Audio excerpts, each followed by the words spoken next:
Είναι μεγάλη χαρά και η τιμή μας που φιλοξενούμε σήμερα σε αυτό το σεμινάριο, στο σεμινάριο Place Branding, τον αγαπητό κύριο Χαράλαμπο Μιχαηλίδη. Θα πω δύο λόγια για τον εισηγητή μας σήμερα. Ο Χαράλαμπος Μιχαηλίδης είναι μηχανικός διοίκησης παραγωγής, σπούδασε, έζησε και εργάστηκε στη Μεγάλη Βρετανία για 7 χρόνια, είναι κάτοχος πτυχίου και μεταπτυχιακού τίτλου Master στη διοίκηση βιομηχανικών μονάδων από τα Πανεπιστήμια Surrey και Aston in Birmingham της Μεγάλης Βρετανίας αντίστοιχα. Διαθέτει πάνω από 30 χρόνια διοικητική και τεχνική εμπειρία, εργαζόμενος σαν διευθυντικός τέλεχος σε μεγάλες επιχειρήσεις και οργανισμούς σε Αθήνα και Θεσσαλονίκη. Παράλληλα, διαθέτει 25 ετή εμπειρία στη διδασκαλία του αντικειμένου της ηγεσίας, της διαχείρισης αλλαγής και της οργανωσιακής κουλτούρας. Διοργανώνει ομιλίες, σεμινάρια, βιωματικά εργαστήρια και συνέδρια για πολλούς οργανισμούς και επιχειρήσεις σε Ελλάδα και εξωτερικό. Τα τελευταία χρόνια έχει εξειδικευτεί ιδιαίτερα στην συμβουλευτική ταυτότητας μέσω της εξιστόρησης, το γνωστό Identity Storytelling Management, ένας τομέας με πολλές εφαρμογές στον κόσμο των επιχειρήσεων, της επιχειρηματικότητας και της σύγχρονης εκπαίδευσης. Ο συνδυασμός αυτής της γνώσης με τη μεγάλη του πείρα στον κόσμο της αγοράς τον καθιστά έναν πολύ έμπειρο Professional Identity Coach. Σήμερα είναι σύμβουλος ακαδημαϊκής και επαγγελματικής σταδιοδρομίας στο New York College στη Θεσσαλονίκη. Τον ευχαριστούμε πάρα πολύ για την παρουσία του και του δίνουμε τον λόγο για να ξεκινήσει το σεμινάριο. Τους αξίζει ένα πολύ μεγάλο μπράβο που παλεύουν πραγματικά ηρωικά μέσα σε τέτοιες συνθήκες, σαν όλες που ζούμε αυτά τα χρόνια, αυτές τις μέρες, αυτές τις περιόδους. Λοιπόν, το σημερινό μας θέμα έχει να κάνει με το place branding. Είναι κάποιοι όροι με τους οποίους πρέπει να ξεκινήσουμε, να τους ορίσουμε για να καταλάβουμε γιατί μιλάμε. Και σαν δεύτερη ενότητα είναι πώς το place branding θα μπορέσει να δώσει στον τόπο δουλειές, θα μπορέσει να δώσει υπεραξία και να μπορεί να δώσει μια ταυτότητα σε προϊόντα, σε επιχειρήσεις, σε τόπους που μπορούν να εκμεταλλευτούν αυτό το λεγόμενο συμβολικό κεφάλαιο για το οποίο θα μιλήσουμε. Πάμε λοιπόν. Η θεματολογία του σεμιναρίου χωρίζεται σε δύο ενότητες. Η πρώτη ενότητα έχει να κάνει με λίγη θεωρία, την οποία πρέπει να την πούμε για να δούμε, για να καταλάβουμε για τι πράγμα μιλάμε, να οριοθετήσουμε κάποιες έννοιες, κάποιους όρους και κάποιες στρατηγικές. Θα μιλήσουμε εδώ λοιπόν για την ανταγωνιστικότητα, για την ταυτότητα και το brand και θα δούμε χαρακτηριστικά τι σημαίνει ταυτότητα, γιατί χρειάζεται η ταυτότητα, πού δίνουμε ταυτότητα και τι σημαίνει brand και branding. Στην τρίτη ενότητα του πρώτου θέματος, θεματολογίας, θα είναι η οικονομία της εμπειρίας. Θα μιλήσουμε για τη λεγόμενη the experience economy και θα δούμε τι ακριβώς είναι αυτό. Και στο δεύτερο μέρος θα δούμε εφαρμογές. Κάποιες εφαρμογές που κάναν άλλοι τόποι, που κάναν άλλες χώρες και πραγματικά δώσανε αξία και οικονομία στην περιοχή τους. Ξεκινώντας λοιπόν με τη διαφάνεια που βλέπετε ότι από το 2000 περίπου την πορεία της οικονομίας μας και της ανταγωνιστικότητάς μας ουσιαστικά, μέσα στα χρόνια από το 2000 περίπου μέχρι το 2014, 13-14 το τελευταίο που βλέπετε ότι τα πράγματα δεν πάνε καλά. Και βλέπετε ότι δεν πάνε καλά για πολλά χρόνια. Αν δεν δείτε και τις χώρες στις οποίες είμαστε στην 91η θέση, 91η θέση. Εάν δείτε και τις χώρες που είναι πάνω από εμάς, πραγματικά έχουμε πρόβλημα. Έχουμε πρόβλημα και πραγματικά πρέπει να κάνουμε κάτι γι' αυτό.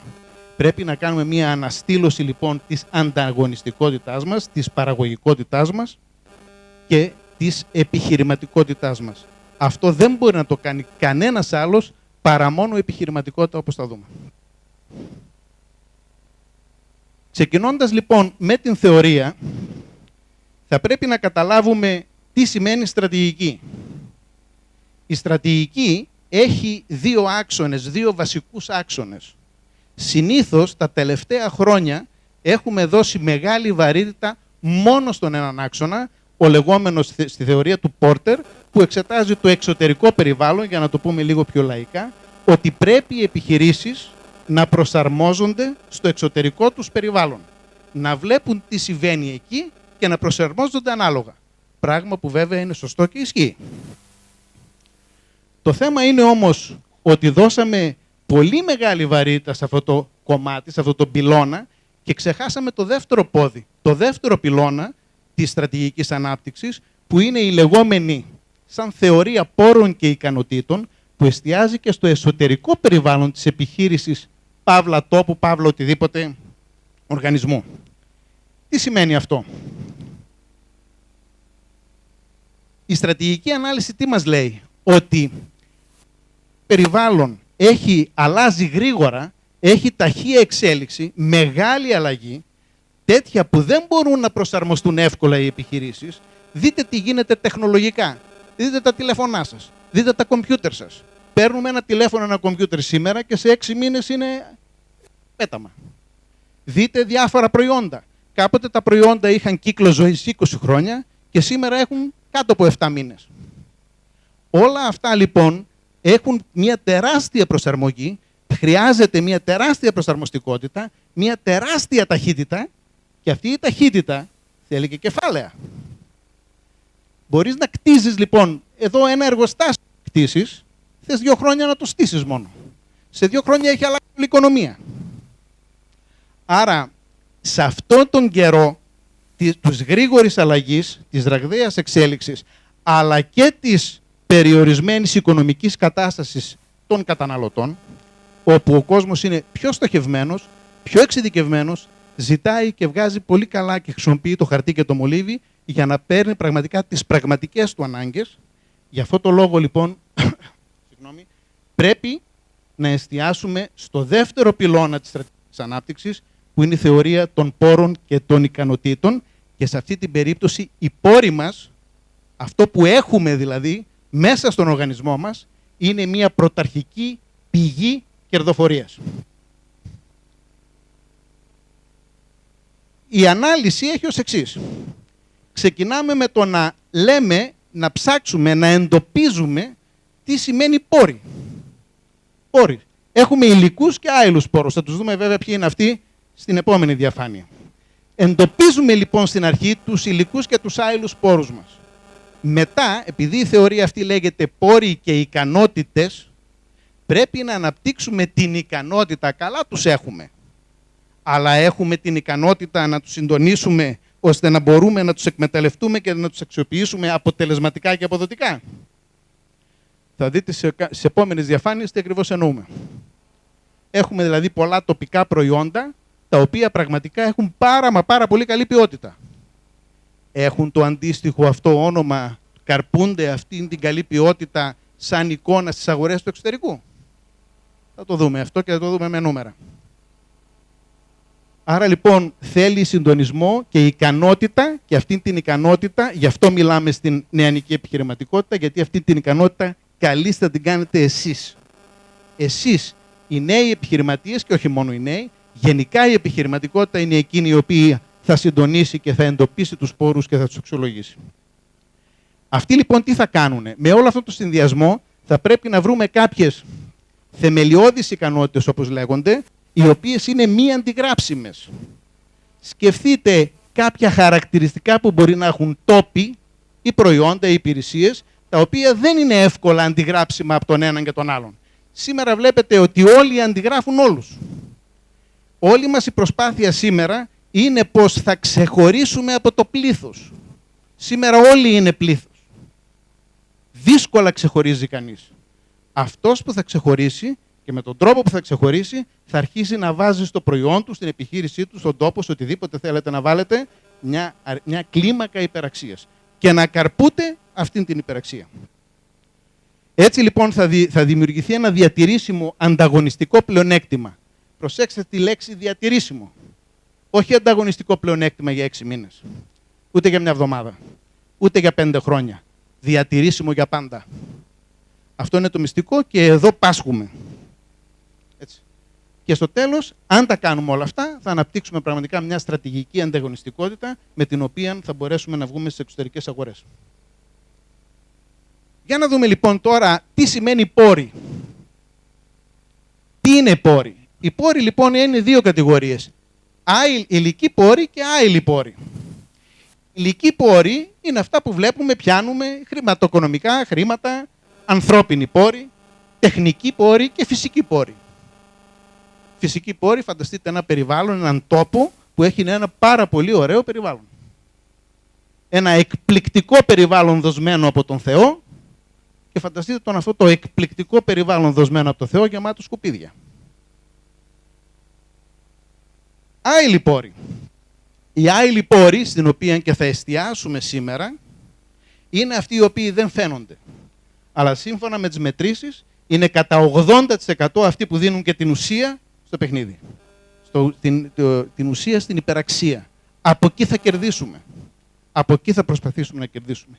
Τι είναι αυτοί οι άειλοι πόροι? Γνώση. Πόροι καινοτομίας. Τα ακούμε καθημερινά αυτά. Οργανωσιακή κουλτούρα. Τι σημαίνει οργανωσιακή κουλτούρα? Οργανωσιακή κουλτούρα σημαίνει ο τρόπος με τον οποίο είμαστε μαθημένοι να δουλεύουμε. Η νοοτροπία μας, οι αξίες μας. Τι έχουμε μάθει να επιβραβεύουμε, να τιμωρούμε κτλ. Όλα αυτά δεν είναι άσχετα με το τελικό αποτέλεσμα. Δεν είναι δυνατόν να έχεις αξίες άλλες και να προσπαθείς να βγάζεις ένα σοβαρό αποτέλεσμα. Άρα λοιπόν όλα αυτά πρέπει να τα δούμε. Και στο τέλος μιλάμε για την ταυτότητα προϊόντος και την εικόνα του προϊόντος, πράγματα τα οποία θα εστιάσουμε σήμερα στο σημερινό σεμινάριο. Θα δούμε λοιπόν παρακάτω τι σημαίνει ταυτότητα προϊόντος και τι σημαίνει εικόνα προϊόντος. Ας δούμε μερικές έννοιες. Τι είναι brand? Brand λοιπόν είναι οι εντυπώσεις και οι προσδοκίες που δημιουργούνται στο μυαλό του κοινού, του καταναλωτή. Μιλάμε για εντυπώσεις και για προσδοκίες. Είναι μια υπόσχεση που δίνει μια ελπίδα, η οποία ελπίδα ελπίζει ο καταναλωτής ότι αν επιλέξει την τοποθεσία μας, το εστιατόριό μας, τον τόπο μας, το προϊόν μας, τον οργανισμό μας, οτιδήποτε, θα κερδίσει αυτό που θέλει. Έχει 4 πτυχές αυτό το brand. Και εδώ θέλω λίγο την προσοχή σας. Μιλάμε για ταυτότητα και για εικόνα. Φυσικά θα μιλήσουμε και για σκοπό και για συμβολικό κεφάλαιο. Αλλά ποια είναι η διαφορά μεταξύ ταυτότητας και εικόνας? Ταυτότητα είναι αυτό που πραγματικά είμαστε. Εικόνα είναι μία αντίληψη που δίνουμε ότι δίνουμε στον καταναλωτή, παύλα πελάτη, παύλα τουρίστα, παύλα ό,τι θέλετε βάλτε. Μπορούμε να κτίσουμε λοιπόν στην εικόνα, αλλά να μην είμαστε η εικόνα μας. Μπορούμε να το καταλάβουμε αυτό? Και τι σημαίνει αυτό? Μπορεί να μην είναι κακό αυτό το πράγμα. Δεν είναι απαραίτητα κακό αυτό το πράγμα. Το ερώτημα είναι όμως, σε καιρούς δύσκολους, σε καιρούς ευμετάβλητους, σε καιρούς μεγάλου ανταγωνισμού, πόσο δυνατόν εύκολο είναι να κρατήσεις και να συντηρήσεις μια εικόνα που δεν σου ανήκει. Σκεφτείτε λίγο, γιατί όταν μιλάμε για ταυτότητα, μιλάμε για ταυτότητα είτε ατόμου, είτε τόπου, είτε επιχείρησης, είτε προϊόντος κτλ. Σκεφτείτε ένα άτομο. Όπως μιλάω στα νέα παιδιά και λέω, θα πρέπει να είστε ανταγωνιστικοί στο περιβάλλον της εργασίας. Πώς είναι δυνατόν να είστε ανταγωνιστικοί αν δεν είστε ο εαυτός σας? Πώς είναι δυνατόν σήμερα σε αυτό το περιβάλλον που δύσκολα πηγαίνει σπίτι σου από το πρωί μέχρι το βράδυ, πας πτώμα, πώς είναι δυνατόν να μην πρεσβεύεις αυτό που είσαι, αυτό που κάνεις, αυτή την ταυτότητά σου? Πόσο καιρό θα αντέξεις να είσαι ανταγωνιστικός με μια ψεύτικη εικόνα? Το ίδιο πράγμα λοιπόν ισχύει και στα προϊόντα και σε οτιδήποτε άλλο.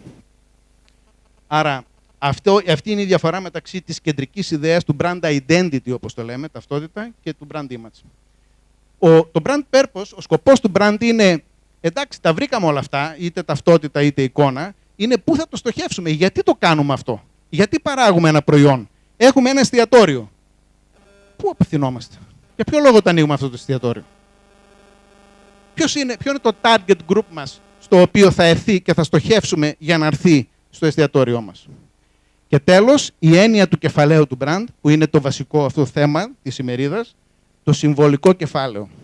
Συμβολικό κεφάλαιο, το equity brand, το οποίο σημαίνει ότι πρέπει να καταλάβουμε ότι το brand μας, αυτό που θα κτίσουμε και κτίζεται με κόπους, βάσανα και χρήματα πολλά, έχει να κάνει με κεφάλαιο. Είναι κεφάλαιο. Είναι χρήματα. Είναι οικονομία. Ας παίξουμε λίγο το παιχνιδάκι του Πίτερ Οικονομίδης. Δεν ξέρω αν το θυμάστε. Τι βλέπουμε εδώ? Κύριε Γογάκο, τι είναι αυτό? Μπύρας είναι. Κύριος Γογάκος, 37 χρόνια στην μπύρα, τι θα πει? Να ορίστε η εντύπωση μέσα. Είναι μπύρα αυτό? Μάλλον είναι κοκακόλα για φαίνεται. Έτσι δεν είναι? Λοιπόν, βλέπετε ότι μας έρχεται συνειρμικά ο καθένας, ο συνειρμός, 37 χρόνια στην μπύρα, μπύρα είναι. Λοιπόν, είναι μια κοκακόλα εν τέλει. Ποια είναι η κοκακόλα των τσιγάρων? Μάλμπορο. Ποιο είναι το Μάλμπορο της βότκα? Absolute. Ποια είναι η Absolute των αθλητικών παπουτσιών? Ποια είναι η Nike των καφέ shops? Κόπατε. Starbucks. Ποια είναι τα Starbucks, κύριε Σαπουτζή? Ποια είναι τα small city cars των Starbucks? Έτσι. Ποια είναι τα Smart of Beer, κύριε Γογάκο? Η Heineken. Heineken των computers. Η Apple. Και ποια είναι η Apple της Μεσογείου? Λοιπόν, αυτή η Apple της Μεσογείου όμως είναι Apple της Μεσογείου. Καρπούται αυτά που καρπούται η Apple? Η Ελλάδα καρπούται αυτά που καρπούται η Apple, σαν Apple?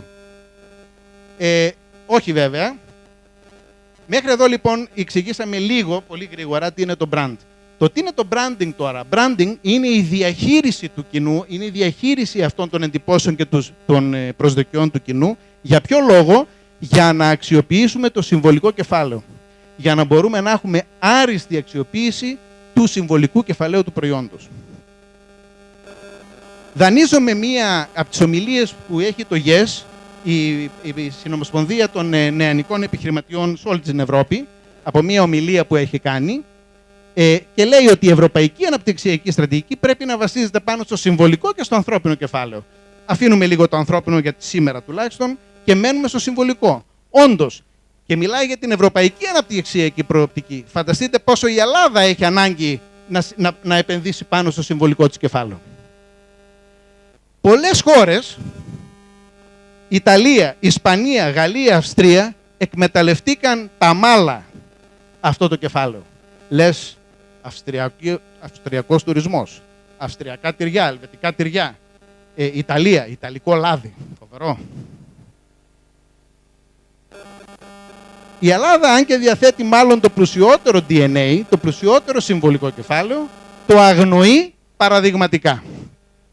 Σε αυτό συμφωνεί, σε αυτό το παραδειγματικά, ότι το αγνοούμε το παραδειγματικά, συμφωνεί και ο Πίτερ Οικονομίδης, τότε που είχε πει το ότι η Ελλάδα είναι ένα από τις μεγαλύτερες μπράντες, στην οποία ποτέ δεν έχει γίνει branding. Τι σημαίνει λοιπόν αυτό? Έχουμε ένα brand, έχουμε ένα DNA, ένα προϊόν, το πούμε έτσι, πολύ πλούσιο, το οποίο δεν το διαχειριστήκαμε σωστά, με αξία, να το δώσουμε αξία υπεραξία. Τι θέλουν να πούν οι δύο αυτές διαφάνειες? Θέλουν να πούν ότι μπορεί να έχεις τον Παρθενώνα, αλλά αν τον διαχειρίζεσαι με αυτόν τον τρόπο, θα έχεις πρόβλημα. Special frappé λοιπόν, only 8 ευρώ. Να μιλήσουμε για την αισθητική, να μιλήσουμε για την εσχροκέρδεια, τι να μιλήσεις? Επίσης μπορεί να έχεις τις καλύτερες ακτές, όπως το ναυάγιο παραδείγματος χάρη, και να λες nice room to rent, good price. Και με αυτόν τον τρόπο. Good price για ποιον δεν λέει βέβαια? Good price για τον ιδιοκτήτη ή για τον τουρίστα? Γιατί μάλλον για τον ιδιοκτήτη εννοεί good price. Άρα, κλείνοντας την πρώτη γρήγορη ενότητα, ότι αν θέλουμε να επιβιώσουμε, πρέπει να επιβιώσουμε με τον ελληνικό τρόπο. I will survive, λοιπόν, the Greek way, but we have to brand the Greek, not the freak. Οκ. Καλά ως εδώ. Για να δούμε τώρα πώς μπορεί να γίνει αυτό. Να δούμε κάποιες προτάσεις οι οποίες έχουν δοθεί εδώ και λίγο αρκετό καιρό πίσω. Ξεκινώντας λοιπόν το 1999, είχε βγει σιγά σιγά βέβαια ένα όχι μόνο βιβλίο αλλά μια ολόκληρη οικονομία η οποία λεγόταν The Experience Economy. Εμείς το 1999, αν θυμάστε, ήμασταν λίγο απασχολημένοι με το χρηματιστήριο. Εκείνη λοιπόν η οικονομία έλεγε ότι αρχίζει σιγά σιγά σαν concept, σαν θεωρία, να έχει ότι κάθε επιχείρηση είναι μια σκηνή θεάτρου. Άρα λοιπόν θα πρέπει, για να δώσω εγώ αξία στα προϊόντα μου, θα πρέπει σιγά σιγά να φεύγω από το απλό προϊόν, να φεύγω από την υπηρεσία και να πηγαίνω μαζί με το προϊόν, μαζί με την υπηρεσία μετά να δίνω ένα event, μια εκδήλωση η οποία θα προκαλέσει θετικά συναισθήματα και εμπειρίες στον καταναλωτή μου. Και έτσι ονομάστηκε The Experience Economy. Θα τα πούμε βέβαια λίγο αναλυτικά. Αυτά το 1999. Το 2014, ακριβώς ένα χρόνο πίσω, τον Οκτώβριο του 2014, στο Forbes, πάλι νεανική επιχειρηματικότητα στην Αμερική, εκπέμπει το μήνυμα ότι πρέπει να κάνουμε marketing in the total experience economy. Και τι ακριβώς λέει? Ότι πλέον οι καταναλωτές δεν αρκούνται μόνο σε αγαθά και υπηρεσίες, αλλά πρέπει να μάθουμε να δημιουργούμε από τα αγαθά και τις υπηρεσίες αξιομνημόνευτες εμπειρίες με τις οποίες θα δένεται ο καταναλωτής μας. Άρα λοιπόν θα θέλουμε να κάνουμε οπαδούς της μπράντας μας. Όταν λες είμαι ΠΑΟΚ, όταν λες είμαι Άρης, είσαι ΠΑΟΚ, τέρμα. Λοιπόν, αυτό το πράγμα έχουν καταφέρει και κάνουν ορισμένες από τις καλύτερες μπράντες του κόσμου και φυσικά καρπούνται την οικονομία αυτής της προσπάθειας. Για να δούμε λοιπόν αυτό το διάγραμμα. Αυτό το διάγραμμα λοιπόν, το οποίο εξηγεί την όλη κίνηση, μας λέει τι? Ότι ξεκινάμε από τα λεγόμενα commodities, δηλαδή έχουμε έναν κόκο καφέ. Σκεφτείτε ότι, θα το δούμε βέβαια στο επόμενο διάγραμμα, σκεφτείτε αυτός ο κόκος καφέ πόσα λεπτά του λεπτού του ευρώ έχει. Αυτόν τον κόκο καφέ τον κάνουμε κάποια στιγμή προϊόν. Το συσκευάζουμε και το πουλάμε. Αρχίζει και παίρνει μια άλλη υπεραξία. Αυτό το συσκευασμένο τώρα το προϊόν το κάνουμε υπηρεσία. Το σερβίρουμε σε ένα μαγαζί. Άλλη αξία. Και στο τέλος το κάνουμε Starbucks. Άλλη αξία. Άρα λοιπόν αυτή όλη η κίνηση προς τα πάνω μετατρέπει το commodity, έτσι, το προϊόν, σε υπηρεσία, σε εμπειρία, η οποία μετασχηματίζει τον καταναλωτή μας. Όποιος είναι αυτός ο καταναλωτής, τον μετασχηματίζει και φεύγει αλλαγμένος. Έχει γνωρίσει καινούργια πράγματα, έχει περάσει καλά, θα τα δούμε βέβαια όλα αυτά με εφαρμογές, έτσι. Έχει περάσει καλά και έχει δεθεί με το προϊόν αυτό. Σκεφτείτε λίγο όταν πάτε μέσα στα μαγαζιά τα ηλεκτρονικά, τι κάνετε?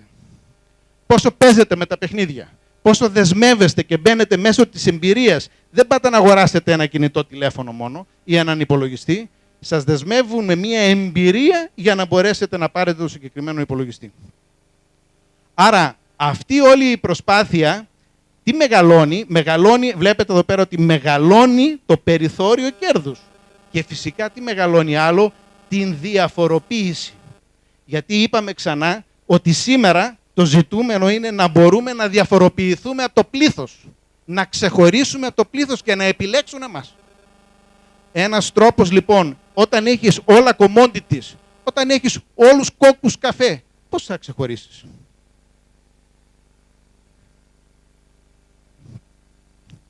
Άρα λοιπόν τι είναι εμπειρία? Η εμπειρία λοιπόν είναι αυτό το οποίο δεσμεύει τον καταναλωτή, τον κάνει οπαδό της μάρκας, το οποίο με έναν προσωπικό και αξιομνημόνευτο τρόπο.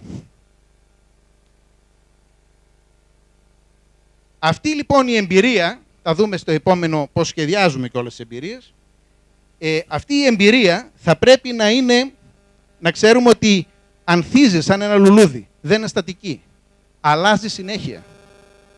Συνεχώς διαμορφώνονται οι ανάγκες του καταναλωτή, συνεχώς αλλάζουν τα θέλω του. Άρα λοιπόν συνεχώς εμείς πρέπει να προσαρμοζόμαστε σαν ανάγκη όμως, όχι σαν οικονομία, σε αυτό τα θέλω, σε αυτά τις ανάγκες του καταναλωτή.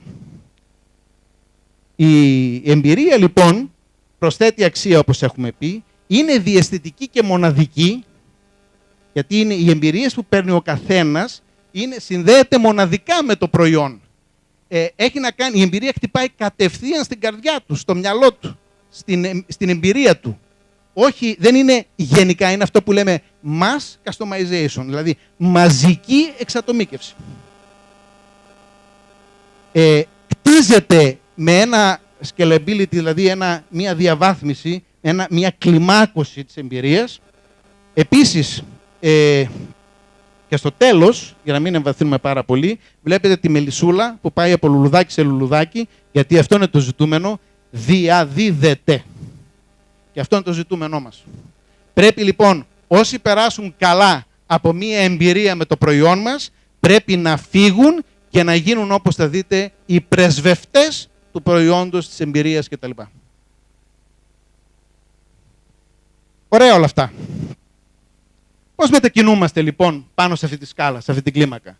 Πώς μετακινούμαστε πάνω σε αυτή την κλίμακα του experience economy? Δύο πράγματα πρέπει να κάνουμε. Πρώτον, πρέπει να μάθουμε να δημιουργούμε εμπειρίες και δεύτερον, να μάθουμε αυτό που λέει να elevate, δηλαδή να σηκώνουμε, να μπορούμε να ξεσηκώνουμε τον κόσμο, έστω και εσωτερικά. Να τον ανεβάζουμε, όπως λέει και το άσμα. Βλέπετε εδώ το άσμα στην εικόνα. Είμαι ανεβασμένος, σας σύννεφα πετάω. Λοιπόν, αυτό το feeling, αυτή την αίσθηση που πρέπει να του δώσουμε για να μπορέσουμε να τον κερδίσουμε. Δείτε λοιπόν αυτό το γράφημα. Είναι αυτό που σας έλεγα και για τον καφέ. Έχουμε κόκκους καφέ και ζάχαρη. Παίρνουμε προϊόντα. Πόσο κάνουν αυτά τα προϊόντα, τι κοστολόγιο έχουν, τι υπεραξία και τι διαφορά έχουν. Αυτά σιγά σιγά τα μετατρέπουμε σε φλιτζάνι καφέ, σε προϊόν μάλλον, έτσι, σε επιχείρηση, σε υπηρεσία, μετά στη experience business και μετά μιλάμε για transformation business που για την ώρα και για το σεμινάριο το κρατάμε ενιαίο. Δηλαδή θεωρούμε ότι η εμπειρία είναι και μετασχηματιστική. Δηλαδή μετά από μια εμπειρία έχω αλλάξει, δεν είμαι πια ο ίδιος, έχω μάθει κάτι παραπάνω, έχω βιώσει κάτι, θα δούμε ακριβώς τι κάνουμε. Είναι αυτά, να μην τα ξαναλέω πάλι από την αρχή, είναι ο καφές και το Starbucks. Είναι, όπως βέβαια αυτό είναι στην Αμερική το παράδειγμα, ξεκινάμε, θα μπορούσαμε βέβαια εδώ, θέλω να σκεφτείτε, εδώ κάθε διαφάνεια είναι ένα σεμινάριο από μόνο του, σαν ανάπτυξη. Οι διαφάνειες που βλέπετε, θέλω να σκεφτείτε και να αρχίζουμε να βγάζουμε ιδέες, ο καθένας πώς μπορεί να κάνει κάτι για εκείνον. Έτσι, απλώς να πάρουμε την ιδέα. Εδώ λοιπόν υπάρχουν μαγαζιά, τα οποία είναι τα seriality καφέ, που πουλάνε δημητριακά, και πώς παίρνουν την πρώτη ύλη και το μετατρέπουν σε εμπειρία σταδιακά. Ή τα πάρτι. Τα απλά υλικά μετατρέπονται σιγά σιγά σε πάρτι. Το οποίο διαφοροποιεί τιμή, διαφοροποιεί εμπειρία, διαφοροποιεί τα πάντα. Okay. Για να δούμε λοιπόν τώρα πώς σχεδιάζουν τις εμπειρίες. Για να σχεδιάσει κάποιος εμπειρίες, και εδώ πέρα θέλω την φαντασία σας πλέον, για να μπορεί ο καθένας να σκεφτεί για τη δικιά του περίπτωση παρόμοιες εμπειρίες. Πρέπει να έχουμε στο μυαλό μας τα λεγόμενα 4 Οι εμπειρίες δηλαδή μπορεί να είναι είτε εκπαιδευτικές, educational, είτε αισθητικές, είτε αποδραστικές, escapism, είτε διασκεδαστικές. Τα 4 λοιπόν Τι εννοούμε? Γίνεται ένας ολόκληρος σχεδιασμός της εμπειρίας και πώς το σχεδιάζουμε? Έχουμε 2 άξονες. Έχουμε τον οριζόντιο άξονα εδώ, όπως βλέπετε, στο οποίο ρωτάμε την εξής, έχουμε τα 2 άκρα. Στο ένα άκρο έχουμε την ενεργή συμμετοχή του καταναλωτή Και στο άλλο άκρο έχουμε την παθητική συμμετοχή. Δεν συμμετέχει καθόλου. Κάθεται και απολαμβάνει. Ενώ στο άλλο συμμετέχει, κάνει ο ίδιος κάτι. Στον κάθετο άξονα έχουμε το εξής θέμα. Κατά πόσο η εμπειρία και οι γνώσεις όλες αυτές έρχονται και μπαίνουν μέσα στο μυαλό του ή αυτός βυθίζεται για να πάει να τη βρει. Αυτό το λεγόμενο το immersion, όπως λέμε.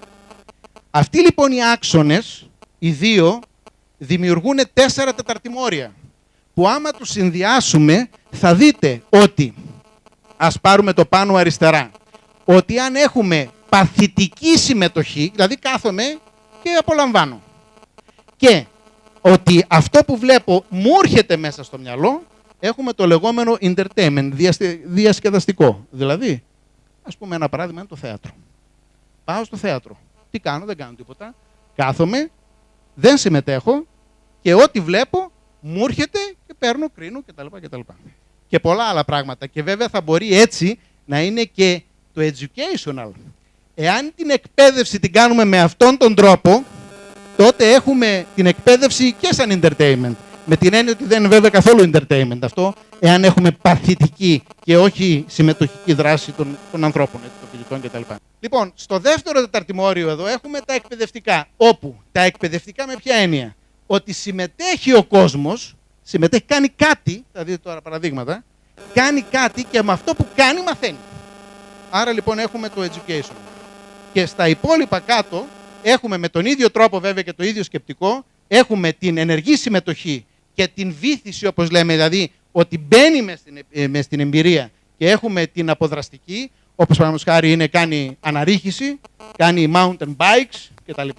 Βγαίνει έξω, ή έχουμε την αισθητική. Έχουμε παθητική που μπαίνει μέσα στην εμπειρία, αλλά με παθητικό τρόπο, που κάθεται και απολαμβάνει ένα περιβάλλον. Άρα λοιπόν αυτές οι εμπειρίες όλες, αυτός ο τρόπος είναι ολόκληρη τεχνοτροπία. Είναι ολόκληρο know-how, είναι αυτός ο τρόπος με τον οποίο πρέπει να μάθουμε να σχεδιάζουμε εμπειρίες για τι πράγματα? Για προϊόντα, για τόπους κτλ. Τα είπαμε ήδη όλα αυτά. Ας πάμε λίγο ορισμένα παραδείγματα. Να πάμε λίγο στα παραδείγματα των educational. Ας πάρουμε ότι έχουμε 4 ας πούμε επιχειρησούλες. Μία μικρή είναι μια αγροτουριστική μονάδα, ας το πούμε έτσι, ένα accommodation bed and breakfast και ένα εστιατόριο. Παραδείγματος χάρη, η εμπειρία που κάνουμε στον αγροτουρισμό είναι ότι μαθαίνουμε τον κόσμο να ψήνει ψωμί. Είτε οτιδήποτε. Γιατί ο κόσμος πηγαίνει και αναπτύσσεται τόσο πολύ ο αγροτουρισμός? Ακόμα βέβαια όχι τόσο πολύ όσο θα θέλαμε, αλλά σε άλλες χώρες πραγματικά τα νούμερα είναι πάρα πολύ μεγάλα. Διότι ο κόσμος διψάει για τέτοιες εμπειρίες. Όσο αφορά το εστιατόριο, ένα τοπικό εστιατόριο μπορεί να παραδίδει μαθήματα μαγειρικής και να κάνει στον κόσμο να μάθει για ένα είδος κουζίνας. Ποντιακής κουζίνας. Τι υλικά χρησιμοποιούν, πώς τα χρησιμοποιούν, για ποιο τρόπο. Μπορεί ακόμα να εμπλακτούν και ιστορίες μετά που θα δούμε κτλ.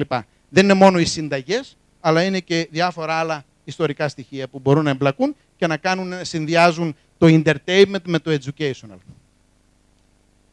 Όσο αφορά ένα κατάστημα retail, μπορεί να πουλάς ένα προϊόν, αλλά συγχρόνως να εκπαιδεύεις και τον κόσμο πάνω σε αυτό που πουλάς. Δηλαδή, παραδείγματος χάρη, μπορεί αυτό εδώ να είναι τοπικά πλεκτά από μία περιοχή. Πού βλέπετε, πόσες φορές πάτε, βλέπετε στην Ιταλία, στην Ισπανία, πλεκτά, όχι η Μαδέρα έχει έτσι, όχι το Μουράνο έχει έτσι, όχι αυτά, και τι είναι αυτά? Είναι όλα πλεκτά των γιαγιάδων τους, που εμείς τα έχουμε πεταμένα. Και όμως αυτοί το αξιοποιούν σαν τουριστικό προϊόν και λες, ωραίο, κεντητό Μαδέιρα. Και μπορεί να είναι της γιαγιάς σου δηλαδή, το οποίο εσύ το πετάς στον παούλο μέσα. Αυτό είναι το λεγόμενο equity capital, συμβολικό κεφάλαιο, το οποίο δεν δίνεις αξία σε αυτό που έχεις. Και πας το βλέπεις αλλού και λες, φοβερό. Το ίδιο και στον τουρισμό. Μία στην Ολλανδία, μια Ολλανδική εταιρεία φτιάχνει παπούτσια, αυτά τα τσόκαρα, τα ξύλινα τα τσόκαρα των Ολλανδών. Έτσι. Εμείς λέμε τσαρούχι. Έλα μωρέ βλάχη, τσαρούχι. Χωριάτης. Και οι άλλοι βγάζουν εκατομμύρια, τρισεκατομμύρια τζίρο από όλα αυτά. Και το έχουν και καμάρι. Διότι όπως θα δούμε στο τέλος, η ταυτότητα μεταξύ ταυτότητας και εικόνας υπάρχει μια σοβαρή διαφορά. Θα πρέπει να μπορείς και να ξέρεις και να είσαι σε θέση και να έχεις την αυτοπεποίθηση να δέχεσαι την εικόνα σου, την ταυτότητά σου. Γιατί πολλές φορές φεύγεις από την ταυτότητά σου γιατί δεν θέλεις να τη δεχθείς και μπλέκεις σε κικαιώνες άλλες ξένες προς εσένα. Αυτό ισχύει και σε ατομικό επίπεδο. Σε επίπεδο τώρα αισθητικών εμπειριών.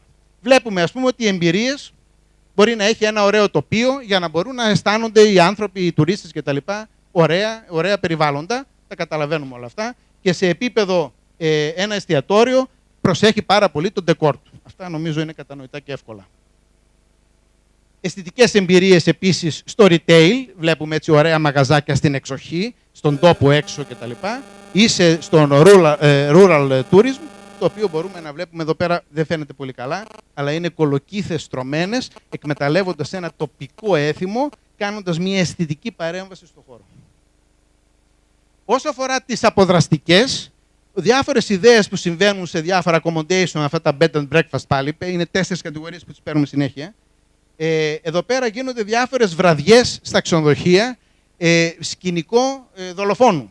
Μαζεύονται, ντύνονται αυτοί οι συγκεκριμένοι κτλ. Και ψάχνουν να βρουν τον δολοφόνο. Έχουν ένα σενάριο, μια ιστορία και παίζουν με αυτή την ιστορία και δημιουργούν μια σύνδεση με τους πελάτες μαζί.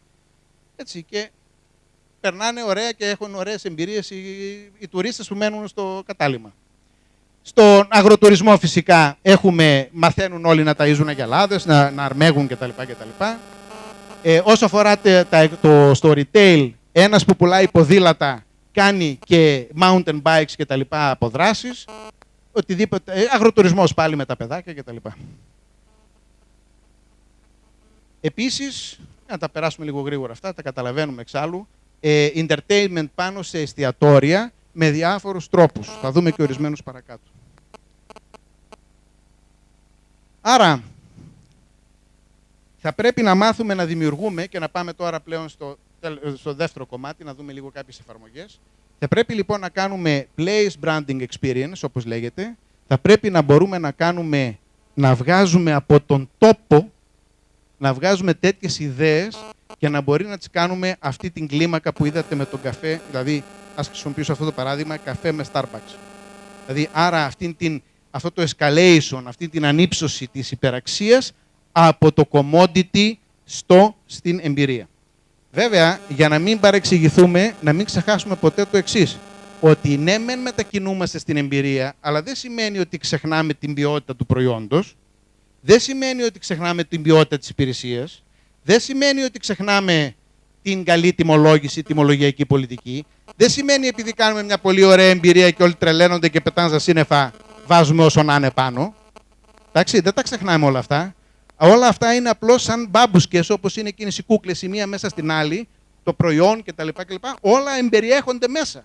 Απλώς κρατώντας όλα αυτά, θα πρέπει σιγά σιγά να μεγαλώνουμε την υπεραξία. Εντάξει. Δεν σημαίνει ότι πρέπει να ξεχνάμε τα υπόλοιπα. Λοιπόν, τι σημαίνει όμως τώρα τόπος? Τόπος μπορεί να είναι ένα κράτος, nation, μία περιοχή, περιφέρεια Κεντρικής Μακεδονίας, μία πόλη, μία περιοχή οτιδήποτε, μία διεύθυνση, μία γειτονιά, ένα σπίτι, ένα οτιδήποτε. Τόπος. Δανειζόμενος πάλι μία παρόμοια διαφάνεια από το YES, από την νεανική επιχειρηματικότητα, ευρωπαϊκή, βλέπουμε ότι ένας τόπος μπορεί να κάνει marketing και να συνδεθεί με ορισμένα πράγματα, όχι μόνο σαν προϊόντα, έτσι, αλλά μπορεί να είναι όπως παραδείγματος χάρη Silicon Valley. Software. Γενέβη, ρολόγια, Dijon, κρασί, Άργος, πεπόνια. Συνδέεσαι όπως βλέπαμε προηγουμένως, λέγαμε τι είναι αυτό Coca-Cola, τι είναι αυτό Marlboro, τι είναι αυτό κτλ. Λες Άργος, πεπόνια. Άρα αυτομάτως, όταν συνδέεσαι, τότε αρχίζεις και δίνεις και υπεραξία στα προϊόντα σου. Άρα λοιπόν η επιστροφή της υπαίθρου είναι ως χώρος βιώσιμης ανάπτυξης, μπορεί να ξαναγίνει πραγματικά μια ατμομηχανή για την οικονομία μας. Μπορεί λοιπόν από αυτήν την υπαίθρο, από αυτό το ξεχασμένο προϊόν, να μπορέσουμε να βγάλουμε και να παράξουμε υπεραξία.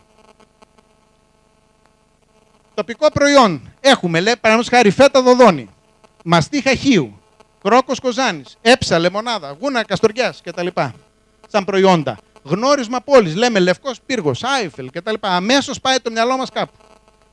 Η ίδια η περιοχή, λέμε Ρόδος, Μύκονος, Σαντορίνη κτλ. Ποδοσφαιρική ομάδα, λες Μπαρτσελώνα. Γεωγραφική θέση περιοχής, Φραγκφούρτη κτλ. Σαν θέση. Okay. Τώρα, τι σημαίνει ότι η στρατηγική του place brand, έτσι, η στρατηγική αυτή η οποία πάμε να αναπτύξουμε, θα έχει 3 πυλώνες. Καταρχάς μας βοηθάει να θέσουμε ένα επιχειρηματικό κλίμα, όπου θα βοηθήσει τις υπάρχουσες επιχειρήσεις, αλλά και νέες επιχειρήσεις να έρθουν στο χώρο μας. Το ίδιο με την ζωή, με το επίπεδο ζωής. Διαμορφώνει την ποιότητα ζωής.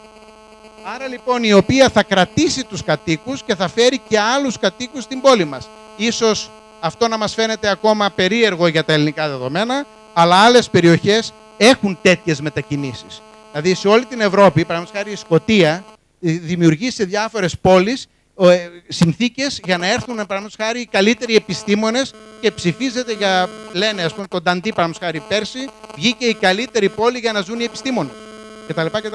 Ακόμα αυτή η κινητικότητα σε τόπους δεν έχει αγγίξει σε εμάς, αλλά κάποια στιγμή θα έρθει όπως έχουν έρθει όλα. Και το τρίτο κομμάτι είναι για η φιλοξενία. Η φιλοξενία λοιπόν μιλάμε για τους υπάρχοντες επισκέπτες και φυσικά για τους potential επισκέπτες πρέπει να ανοίξουμε και βλέπετε πως είναι αυτό το σαν κύματα που πρέπει να ανοίξουν για να μπορέσουμε να μεγαλώσουμε αυτές τις κλίμακες. Δύο ερωτήματα που πρέπει να σκεφτούμε, τα κύρια ερωτήματα βέβαια μεταξύ για να βγάλουμε αυτές τις εμπειρίες, είναι πρώτον, θα στηθούμε με μοντέρνο τρόπο ή με παραδοσιακό τρόπο. Ένα δεύτερο ερώτημα είναι ότι θα χρησιμοποιήσουμε το λεγόμενο nostalgic branding. Για δείτε λοιπόν, θα δούμε τώρα μερικά προϊόντα τα οποία χρησιμοποιούν αυτό το brand της νοσταλγίας, πώς ήταν παλιά. Αλλά πίσω από αυτό το branding της νοσταλγίας, τι κρύβεται? Κρύβεται το εξής concept.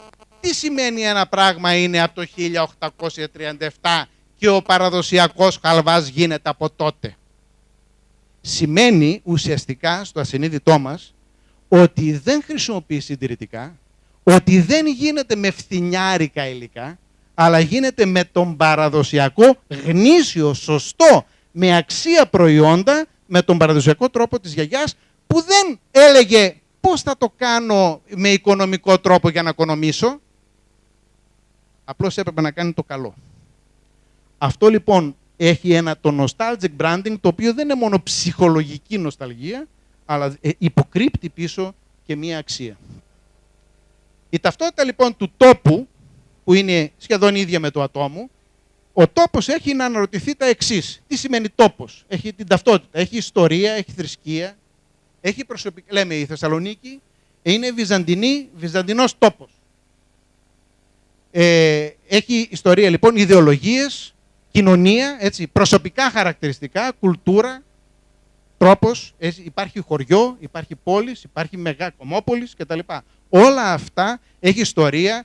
Κάποια νησιά φεύγανε για σφουγγάρια, κάποιοι φεύγανε για να πάνε να κτίσουν γέφυρες, κάποιοι στη Μηχανιώνα φεύγανε για τα ψάρια. Κάθε τόπος έχει μια ιστορία. Όλα αυτά λοιπόν πώς μετατρέπονται? Μετατρέπονται σε αξιοθέατα, σε κληρονομιά, σε αθλητικές δραστηριότητες. Λες, ο ΠΑΟΚ, η ΑΕΚ και τα λοιπά, ο Πανιώνιος από τότε, ο Πανιώνιος ή η ΑΕΚ ή οτιδήποτε άλλο, συμβολίζουν όχι μόνο αθλητική δραστηριότητα, αλλά και μια ιστορία από πίσω. Κληρονομιάς κτλ. Όλα αυτά λοιπόν θα μπορούσαν να μετατραπούν σε οικονομία. Δηλαδή να γίνουν μαγαζιά αντίστοιχα, προϊόντα αντίστοιχα. Βλέπετε πόσο τώρα τελευταία αρχίζουν σιγά σιγά δειλά-δειλά διάφοροι παραδοσιακοί συνεταιρισμοί, μαζεύονται γυναίκες από το χωριό, από την περιοχή και φτιάχνει κάθε μία τυρόπιτες, η άλλη γλυκά κουταλιού κτλ. Γνωρίζετε ορισμένα από αυτά. Ουσιαστικά λοιπόν τι πρέπει να μάθουμε να κάνουμε?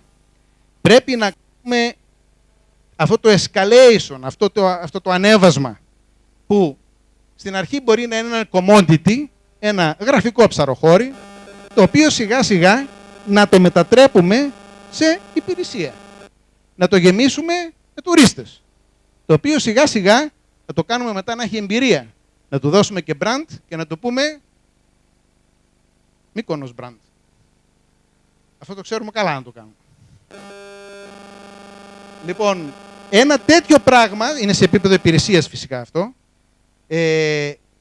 μπορούμε να μιλήσουμε σε επίπεδο προϊόντων. Η μαστίχα. Η μαστίχα είναι ένα commodity, ένα απλό commodity, το οποίο γίνεται προϊόν και όχι μόνο φυσικά μαστίχες, αλλά και ποτά και τα πάντα. Μετά γίνεται υπηρεσία σε μαγαζιά και στο τέλος γίνεται εμπειρία με το μαστίχα walk που γίνονται σε διάφορες περιοχές της Χίου, διάφορες εκδηλώσεις. Το πάει πολύ καλά προς αυτή την κατεύθυνση. Ήδη έχει κάνει αυτήν τη διαδρομή. Μιλάμε ήδη για τις εννοεμπειρίες, επισκέψεις σε εινοποιεία, πολλά. Δηλαδή έχει κάνει αυτή τη διαδρομή αρκετά χρόνια πριν. Σιγά σιγά μιλάμε για το μετασχηματισμό του αγροτουρισμού, το οποίο σιγά σιγά πρέπει να το δώσουμε μεγαλύτερη σημασία στην Ελλάδα. Η Ιταλία και η Ισπανία το έχουν δώσει εδώ και πάρα πολλά χρόνια. Βλέπετε στην ντομάτα. Η ντομάτα, έτσι, ντομάτα, προϊόντα, υπηρεσίες και λατωματίνα. Άμα πετάξετε γιορτή ντομάτας στο Google, που το έβαλα εγώ πριν από μερικές μέρες, θα σας βγάλει σε 0,14 seconds 85.100 αποτελέσματα με το λατωματίνα στην Ισπανία. Εμείς δεν έχουμε ντομάτες. Γιατί πρέπει να τις πετάμε μόνο, να μην πω που τώρα, είναι και επίκαιρο το θέμα, έτσι. Λοιπόν, μπορούμε να έχουμε τέτοιες εμπειρίες, έτσι. Λοιπόν, όλα αυτά δημιουργούν δουλειές, όλα αυτά δημιουργούν μακέτες, δημιουργούν packaging, δημιουργούν συσκευασίες, δημιουργούν εικόνα εκλεκτών προϊόντων, το οποίο πουλιέται, τώρα θα δείτε πώς. Ένα παραδειγματάκι βέβαια. Λοιπόν, δημιουργούν δουλειές, φωτογράφοι, ειδικοί φωτογράφοι προϊόντων, να μάθουμε να φωτογραφίζουμε προϊόντα ειδικά, έτσι. Στο λάδι τι κάνουμε? Κάνουμε αυτή την άνοδο, αυτό το escalation, ή το έχουμε αφήσει στη μέση? Έχουμε καλό λάδι, έχουμε καλές ελιές. Έχουμε πολλές τη χώρα στον κόσμο. Και σε ποιότητα σχεδόν η καλύτερη. Καρπούμεθα αυτήν τη διαφορά? Για να δούμε. 2009 μου φαίνεται, ναι, 2009. McKinsey Company, εντάξει, η εταιρεία αυτή με τα στοιχεία της. Τι κάνουμε? Οι χώρες εξαγωγής που δίνουμε είναι 60% η Ιταλία. Τόσο πια πολύ τρώνε λάδι, δεν έχουν αυτοί δικό τους. Το δίνουμε χύμα. Το δίνουμε χύμα το λάδι με τιμή 2,1 ευρώ ανά κιλό. Το δίνουν 50% υπεραξία οι Ιταλοί και το πουλάνε με 3,1 ευρώ το κιλό σε όλο τον κόσμο. Το καλύτερο ιταλικό λάδι, το οποίο είναι ελληνικό. Αυτό είναι ακριβώς που λέμε δεν καρπούμεθα την υπεραξία. Και φυσικά όταν κρατιέσαι σε οικονομία του χύμα, τότε ούτε δουλειές θα έχεις και οι δουλειές που θα έχεις και τα μεροκάματα που θα έχεις θα είναι μεροκάματα του χύμα. Αν τα βρεις και αυτά. Στο Έθνος παραπονιούμαστε 15 Δεκάτου 2012 ότι λέμε και ενώ οι Έλληνες παραγωγοί ελαιολάδου πουλάνε χύμα χωρίς να βγάζουν συχνά το κόστος παραγωγής και κατεβαίνουμε στον δρόμο, οι Ιταλοί εισάγουν το ελληνικό λάδι που είναι εξαιρετικό, το τυποποιούν και το πουλάνε στις διεθνείς αγορές. Και συνεχώς έχουμε παράπονα και παράπονα και παράπονα. Στη φέτα, ελληνική δεν είναι η φέτα, σαν όνομα? Έτσι λέμε. Για να δούμε. Το τι λέμε είναι ψυχολογία. Να δούμε λίγο νούμερα. 1 δις τρώει η Ευρώπη, τρώνε 1 δις το χρόνο φέτα. Και από αυτό το 1 δις, εφόσον είναι ελληνικό, θα έπρεπε όλα να μπαίνουν σε ελληνικές τσέπες. Στην ελληνική οικονομία δηλαδή. Μπαίνουν μόνο τα 130 εκατομμύρια ευρώ. Λοιπόν, και αυτοί οι πιο καλοί μας πελάτες ποιοι είναι? Οι Γερμανοί, οι Άγγλοι και οι Ιταλοί. Που οι Ιταλοί το παίρνουν για να το μεταπουλούν Και οι Γερμανοί και οι Άγγλοι δεν είναι Γερμανοί και Άγγλοι, είναι Έλληνες στη Γερμανία και στην Αγγλία. Άρα ουσιαστικά δεν έχουμε μάθει να κάνουμε εξαγωγές. Με brand. Άρα, για να μπούμε στις τελευταίες εφαρμογές και να δούμε λίγο, θα πρέπει να μάθουμε να μπορούμε να κάνουμε, άλλες χώρες, άλλες πόλεις, άλλοι τόποι βγάζουν εκατομμύρια, δισεκατομμύρια από την δημιουργία τέτοιων εμπειριών και τέτοιας υπεραξίας. Για να δούμε λοιπόν κάποιες προτάσεις. Για να δούμε λίγο και πόλεις. Έχουμε εδώ βέβαια τον ειδικό, τον κύριο Σαπουτζή, ο οποίος είναι έτσι, ειδικός σε αυτό το τομέα και θα δούμε τώρα και για την Θεσσαλονίκη. Έχουμε, βλέπετε, τελευταία προσπάθεια, το ευχάριστο του θέματος, ευχάριστο και δυσάρεστο. Το ευχάριστο είναι ότι βλέπετε τις χρονολογίες, 2004, 5, 8 κτλ. Δεν είναι κάτι παλιό. Προλαβαίνουμε. Όλες οι πόλεις έχουν βγάλει τα δικά τους τα λόγο, με τα δικά τους με τις αρχές και κάνουν branding στους τόπους τους. Το ευχάριστο νέο είναι ότι σύμφωνα με τα δεδομένα αυτά του Παγκόσμιου Οργανισμού Τουρισμού, ειδικά για το Tourism Destination Branding, σχεδόν οι περισσότεροι εθνικοί οργανισμοί τουρισμού ακόμα δεν ασχολούνται με branding, δηλαδή οι μισοί ακόμα δεν έχουν πάρει μπρος. Και αυτό είναι το ευχάριστο. Προλαβαίνουμε. Βέβαια εδώ θα μιλήσει η Θεσσαλονίκη τώρα, η οποία το 2011, εδώ ο κύριος που είναι και αρμόδιος έτσι, για τη διπλωματία πόλεων, στήσανε η εταιρεία Colibri φυσικά, Colibri με την Endexcel, στήσανε το γνωστό μας λόγο, το οποίο λέει many stories, one heart. Υποδηλώνοντας την πολυπολιτισμικότητα της Θεσσαλονίκης που τους αγκαλιάζει όλους κτλ. Δύο υπο-brands, γιατί έχουμε και υπο-brands των brands, είναι τα οποία τα δουλεύουμε αυτή τη στιγμή. Είναι το ένα είναι η διπλωματία πόλεων, η οποία δουλεύεται ήδη από τον κύριο Σαπουτζή. Έτσι κύριε Σαπουτζή. Και όχι μόνο δουλεύεται, αλλά με πολύ μεγάλη επιτυχία. Προσπαθεί λοιπόν να αναπτύξει, να δικτυωθεί η Θεσσαλονίκη με πόλεις, για να μπορούν να προσελκύσουν κόσμο, τουρίστες κτλ. Με διάφορα θετικά αποτελέσματα για την πόλη. Το δεύτερο υπολόγο που βλέπετε κάτω δεξιά, που το δουλεύουμε τώρα όλη η εκπαίδευση μαζί, η Θεσσαλονίκη, μιλήσαμε για πόρους και ικανότητες. Πόρους έχουμε την εκπαίδευση. Έχει η Θεσσαλονίκη εκπαιδευτικά ιδρύματα. Δεν θα μπορούσε, ας πούμε, αυτά τα εκπαιδευτικά ιδρύματα να μπορούν να είναι εξαγώγημο προϊόν. Δεν θα μπορούσε λοιπόν να εξαγάγουμε το προϊόν της εκπαίδευσής μας και να πείσουμε όλη την Μεσόγειο. Αφήστε, δεν θα γίνουμε Λονδίνο ούτε Αμερική. Αλλά μπορούμε να πείσουμε όλη την περιοχή μας από εδώ και πολύ μεγάλη ακτίνα παραπάνω να έρχονται να σπουδάζουν στην Ελλάδα.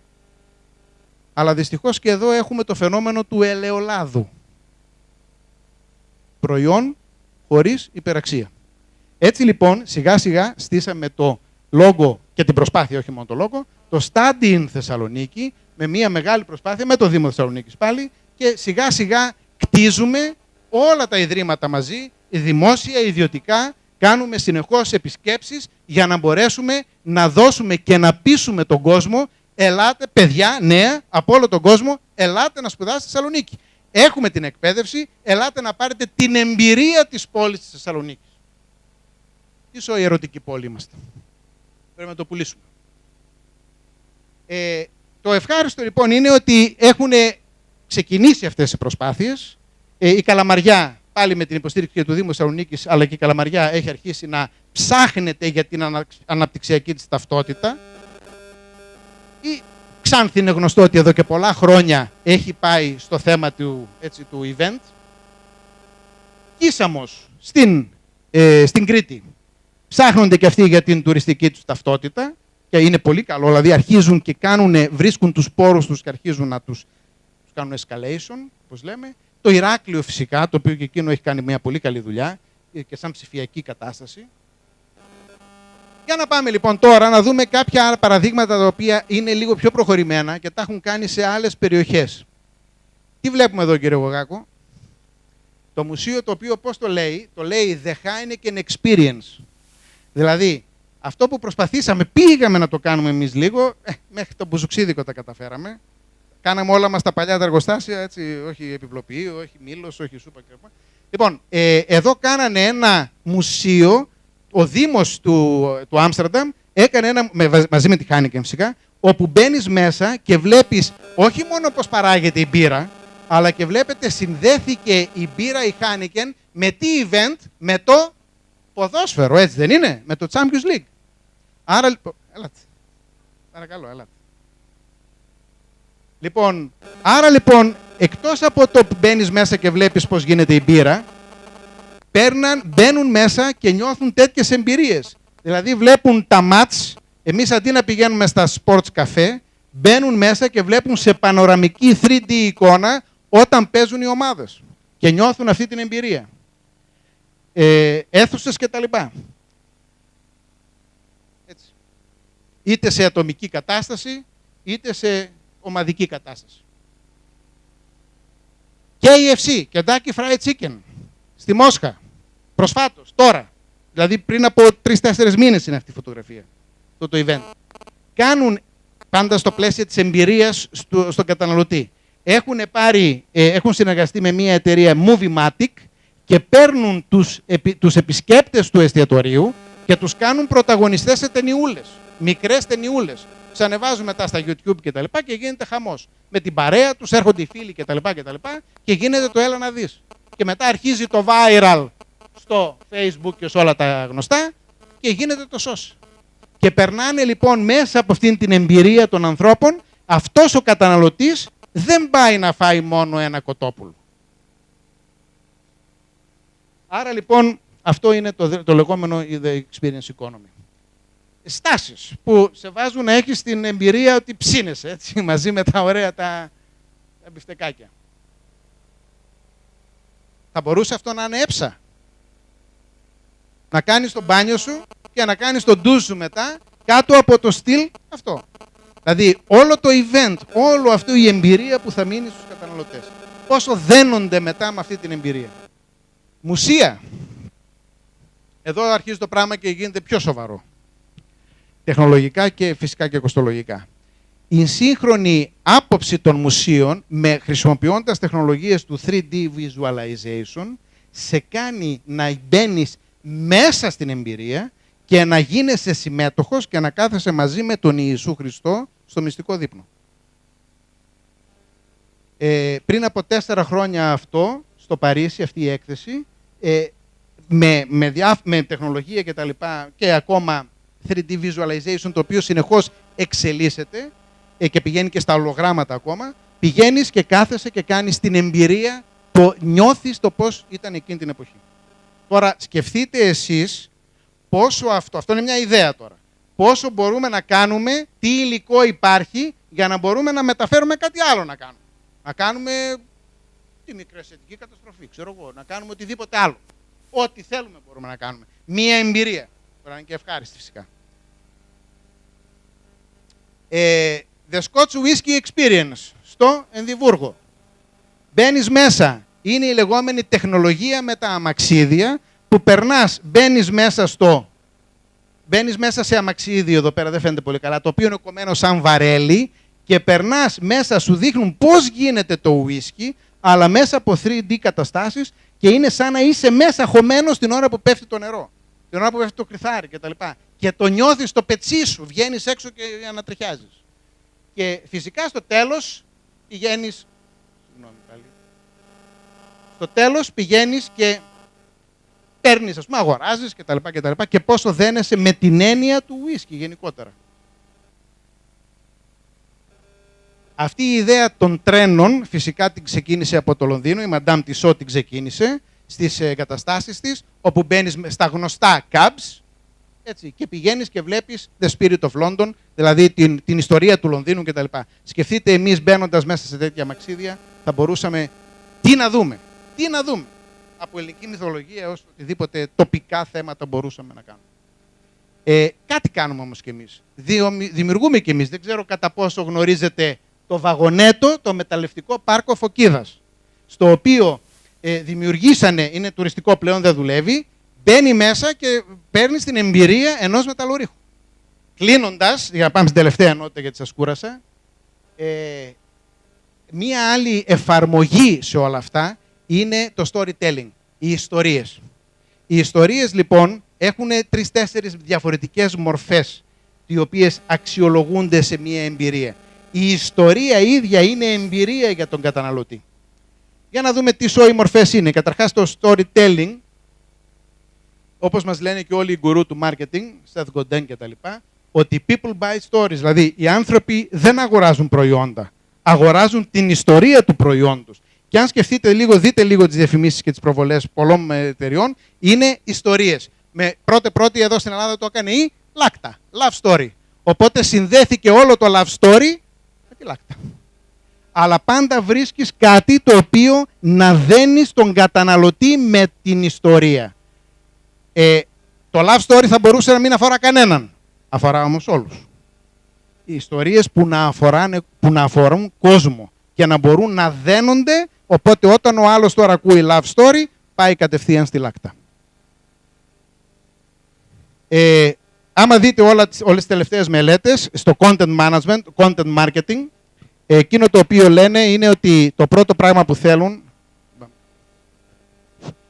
είναι ότι θέλουν ένα engaging and compelling storytelling. Δηλαδή, οι ιστορίες αρχίζουν και μπαίνουν στο χώρο του marketing. Τώρα το γιατί είναι, εμείς κρατάμε το εξής, για να μην σας κουράζω, κρατάμε ότι σε δένουν με τον καταναλωτή και όταν σε δέσουν με τον καταναλωτή φεύγεις από το θέμα του commodity και πας στο differentiation, αρχίζεις και διαφοροποιείς. Πάλι στο storytelling, θα πρέπει εδώ να σκεφτούμε τι εμπειρίες θέλω να δημιουργήσω. Εδώ λοιπόν υπάρχει η τεχνοτροπία, το know-how της ιστορίας, όπου πρέπει να μιλήσω χωρίς μικρόφωνο. Υπάρχει τεχνοτροπία στο storytelling. Δηλαδή το storytelling καταρχάς πρέπει να βγάλουμε το content, να βγάλουμε το περιεχόμενο, να μαζέψουμε, να συλλέξουμε τα δεδομένα. Τα δεδομένα λοιπόν συλλέγονται από ιστορίες ανθρώπων, διάφορων ανθρώπων. Άμα μπούμε τώρα για να μην μακρηγορούμε κιόλας, υπάρχει το λεγόμενο crowdsourcing, το οποίο παίρνει ιστορίες κοινού. Βλέπετε σήμερα το 80% των διαφημίσεων που υπάρχουν, άμα δείτε Μίλκο και τα λοιπά, παίρνουν την ιστορία από όλους εσάς, τους νέους δηλαδή, και τις μετατρέπουν σε διαφημιστικά spots. Δεν έχουν τις ιδέες των μεγάλων και τρανών διαφημιστών. Πάμε όμως λίγο παρακάτω. Αυτά τα δεδομένα τα μετατρέπουν, τα μεταφέρουν στο κοινό στόχο, δημιουργείται ένα μήνυμα και βγαίνει η συγκεκριμένη ιστορία. Είναι ολόκληρη τεχνοτροπία σε αυτό το storytelling, που λέγεται και experience storytelling. Αυτό λοιπόν μπορεί να είναι για προϊόντα, το storytelling.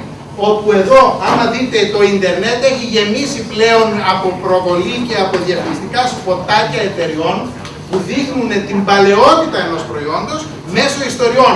Πώς παραδείγματος χάρη εδώ ο κύριος Τζέιμσον έσωσε το φοβερό και τρομερό βαρέλι του και που είχε το μούστο ενώ είχε μια τρομερή τρικυμία και εν πάση περιπτώσει τόσωσε αυτό το βαρέλι και έτσι δημιουργήθηκε η εταιρεία Jameson κτλ. Το ίδιο με την Κίνες που σε πηγαίνει σε διάφορες διαδρομές Ιρλανδέζικες, με την Carlsberg και με διάφορα άλλα προϊόντα.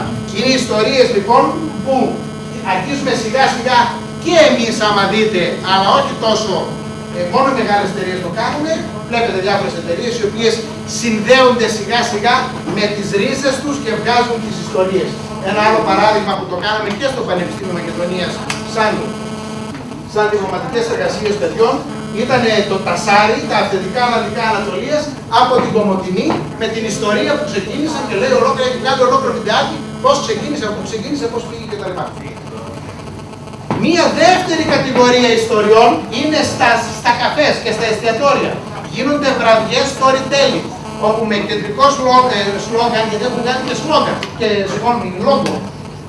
Ώστε έτσι έγινε, so this is what happened. Αυτό το λόγο λοιπόν το βγάλανε και δημιουργούν γειτονιές, αρχίζουν και κάνουν μια μορφή πώς ήταν παλιά στη γειτονιά. Βλέπετε το κάνουμε σε διάφορες εκπομπές τώρα. Αρχίσαμε πώς ήταν παλιά η Νέα Σμύρνη, πώς ήταν παλιά στο Λιώδη. Λοιπόν, και δημιουργούν θεματικές βραδιές με storytelling όμως, με ιστορίες. Όπου το αντίστοιχο κοινό έρχεται για να παρακολουθήσει. Θα μπορούσαμε κι εμείς εδώ η παλιά Θεσσαλονίκη, παραδείγματος χάρη, ή τα παλιά Τρίκαλα, ή και εγώ δεν ξέρω τι, ο καθένας στον τόπο του να μπορεί να βγάλει διάφορες τέτοιες ιστορίες. Βέβαια είναι γνωστό οι ιστορίες τρόμου, οι οποίες είναι ωραίες βραδιές και ειδικά για τώρα κύριε Θεσσαλονίκη σιγά σιγά που βάζει μέσα με το πρώτο λέγεται κύριε Μίστερι κτλ. Λοιπόν, πάνω στη Σκωτία και στην Ιρλανδία, βραδιές τρόμου είναι φοβερά και τρομερά, τρέχουν όλοι για να τις ακούσουν. Επίσης, μία άλλη κατηγορία storytelling είναι storytelling για τον τουρισμό, destination, travel storytelling for destinations, όπου εκεί μεταφέρουν τις εμπειρίες οι τουρίστες μέσα από αυτό που ζουν στους τουριστικούς τόπους. Μία μεγάλη έρευνα που κάνει το Πανεπιστήμιο του Σάρι, στο οποίο είχατε τιμή και εγώ που πήρα το πρώτο στοιχείο, λοιπόν, κάνει έρευνα για το power of storytelling, όπου χρησιμοποιεί ένα συγκεκριμένο case που είναι η Λιθουανία, Vilnius, και τι χρησιμοποιεί την σκηνοθεσία και τη σεναριογραφία του τύπου του Hollywood για να μπορεί να κάνει destination branding και marketing. Παίρνει λοιπόν θεματολογία, ιστορικά, κοινωνικά, κουλτούρα, χαρακτηριστικά τόπου, ή ιδέα, νοσταλγία, ή ηρωισμοί που συνέβησαν στον τόπο, ή και εξωτικά θέματα κουλτούρας. Όλα αυτά τα κάνει σενάρια, τα κάνει ιστορία και τα βάζει σε τόπους και δημιουργούνται σιγά σιγά προορισμοί. Δημιουργούνται μονοπάτια, ταξίδια, δρόμοι, όπως γίνονται διαμόρφωση τουριστικών πακέτων αναθεματική μορφή και διασύνδεση τουριστικών πόρων. Δηλαδή, δημιουργούνται, αυτή η περίπτωση εδώ που βλέπετε είναι ότι σου βάζει ένα παιχνίδι θησαυρού όπου σου λέει ιστορίες τόπου και σε κάνει, δηλαδή κάνει τον κόσμο να πηγαίνει να ψάχνει και να μαθαίνει ιστορίες για το αντικείμενο που τους ενδιαφέρει. Η Ινδία χρησιμοποιεί πάρα πολύ τον τουρισμό της για να κάνει storytelling ταξίδια. Προσέξτε λίγο, δεν είναι με ιστορικά θέματα αυτό, είναι ιστορίες παππούδων, γιαγιάδων, περιοχών κτλ. Δεν είναι ιστορικά τεκμηριωμένες, δεν είναι πανεπιστημιακού τύπου δηλαδή. Έτσι. Είναι μύθοι ακριβώς, είναι μύθοι, είναι ιστορίες, τοπικές ιστορίες. Δεν χρειάζεται δηλαδή να είναι τεκμηριωμένα από την κυρία Ρευτούσου, ξέρω εγώ. Λοιπόν, Ζαγόρι παραδείγματος χάρη, θα μπορούσαμε να έχουμε διαδρομές στο Ζαγόρι, η οποία να μπορεί να γίνεται storytelling και να δημιουργηθεί πακέτο τουριστικό γι' αυτό. 7ήμερες εκδρομές, 8ήμερες εκδρομές, εξωτερικού εκδρομές, εσωτερικού εκδρομές, εστιατόριο στο storytelling αναπεριοχή κτλ. Local ταβέρνες κτλ. Το κρασί έχει αρκετά χρόνια το έχει δημιουργήσει αυτό με τους δρόμους του κρασιού του Ελλάδος και επισκέψεις σε εινοποιία και τα τέτοια. Μία άλλη τέτοια προσπάθεια είναι οι δρόμοι του Αγίου Παύλου. Έτσι, το Αποστόλου Παύλου, όπου εκεί βλέπουμε και μπορούν και δημιουργούνται διαδρομές, storytelling με ιστορία, το τι έκανε στο κάθε σημείο κτλ. Επίσης, τα καστέλια του νομού Φωκίδας ήδη έχουν κάνει μια τέτοια προσπάθεια, σιγά σιγά αρχίζουν να κάνουν, πηγαίνουν με χρονογραφήματα και προσπαθούν να συνδέσουν τα χρονογραφήματα με διάφορες περιοχές και δημιουργούν τέτοιες διαδρομές. Προσυνέχεια χαρές κτλ. Εδώ η Θεσσαλονίκη, παραδείγματος χάρη, έχει τέτοιο ένα τοπίο που μπορεί να κάνει ο κύριος του Μεθόδου, ο οποίος μπορεί να δημιουργήσει μέσα μονοπάτια μέσα στη Θεσσαλονίκη το τι συνέβη είναι ιστορίες στρατηγικής. Ο εκχριστιανισμός των Σλάβων. Πώς έγινε και πώς η Βυζαντινή Αυτοκρατορία, η οποία είχε πρόβλημα με τους Άραβες από κάτω και ξαφνικά τους έρχονταν οι Σλάβοι από πάνω και έπρεπε με κάποιο τρόπο να αντιμετωπίσουν και κάτω και πάνω. Και έπρεπε να κάνουν μια τέτοια ιστορία για να μπορούν να αντιμετωπίσουν τους Σλάβους. Όλο αυτό είναι μια ιστορία που οφείλουμε να την πούμε στην πόλη και οφείλουμε να είναι ένα τουριστικό, μια τουριστική, δεν θέλω να πω attraction, αλλά ένα τουριστικό προϊόν το οποίο μπορεί να. Γνωρίζετε τι είναι αυτό? Βάσεις καντάδας, οι μαγεμένες. Λοιπόν, ολόκληρη ιστορία έχουν οι μαγεμένες. Είναι στην παλιά πόλη φυσικά, είναι ολόκληρη ιστορία. Για το πώς έχουν μαγευτεί με τον Μέγα Αλέξανδρο κτλ. Πήγε να κάνει, είναι πραγματικά ιστορία. Δημιουργούνται λοιπόν τέτοιες θεματικές επαφές και σε Θεσσαλονίκη που να έχουν τέτοια θέματα. Η Σκωτία, για παράδειγμα, έχει ιδρύσει ειδικά storytelling centers, όπου κάνουν, προσέξτε, storytelling μόνο, ιστορίες, όπου παίρνουν ιστορίες της Σκωτίας σε διάφορα θέματα γειτονιές και βγάζουν όλες αυτές τις διαδρομές στο Εδιμβούργο, στη Γλασκόβη, μέσα στη χώρα της Σκωτίας κτλ. Η Δανία έχει πάρει το κεφάλαιό της. Ποιο? Τον Hans Christian Andersen, τον οποίο ο παραμυθάς και έχει δημιουργήσει ιστορίες για διάφορα θέματα και κάνει διάφορα σε διάφορα σημεία της Δανίας. Storytelling festivals γίνονται συνέχεια φυσικά σε όλο τον κόσμο. Εμείς εδώ έχουμε κάποια φεστιβάλ αφήγησης, αλλά δεν τα συνδέουμε. Δηλαδή, πραγματικά προσέξτε τώρα, γίνεται ένα φεστιβάλ αφήγησης. Ωραία. Βεβαίως, οι άνθρωποι κάνουν τη δουλειά τους. Αυτό όμως δεν συνδέεται με τουριστικό τρόπο ώστε να βγει διαδρομή. Παραμένει δηλαδή στο επίπεδο του ελαιολάδου που λέμε, ότι ναι, μεν ενδιαφέρον κτλ. Αλλά όλη αυτή η προσπάθεια που προσπαθούμε να κάνουμε στην εμπειρία είναι να γίνουμε και εξωστρεφείς. Δηλαδή πρέπει η εμπειρία να μην μεταφέρεται μόνο εσωστρεφώς, μέσα μεταξύ μας δηλαδή, να κάνουμε και εσωτερικό τουρισμό, που εντάξει, πρέπει χρειάζεται και αυτός, αλλά πρέπει να φέρουμε και κόσμο απ' έξω. Τέλος, η ψηφιακότητα μέσα που μπαίνει, ότι έχουμε storytelling on mobile, όπου βλέπετε τα νούμερα, δεν χρειάζεται να τα πούμε βέβαια, τα νούμερα στα digital media και το virality είναι φοβερά. Είναι το 87% ασχολούνται με reviews και με smartphones, προγραμματίζουν το ταξίδι τους μέσω smartphone, μέσω οποιοδήποτε ηλεκτρονικού μέσου. Άρα λοιπόν οι ιστορίες στα ηλεκτρονικά μέσα είναι μια πολύ μεγάλη ιστορία. Και βλέπετε ότι με αυτό ασχολούνται οι bloggers, οι οποίοι είναι επηρεαστές, είναι ambassadors, είναι content creators, digital storytellers και δεν ξέρω αν θυμάστε, αν είδατε τις ειδήσεις, αυτό το καλοκαίρι στη Σαντορίνη φιλοξενήσαμε, ο ΕΟΚ δηλαδή φιλοξένησε χιλιάδες bloggers από όλο τον κόσμο για να τους προσπαθήσει να τους κάνει να γράψουν για την Ελλάδα. Ήρθαν και στη Θεσσαλονίκη.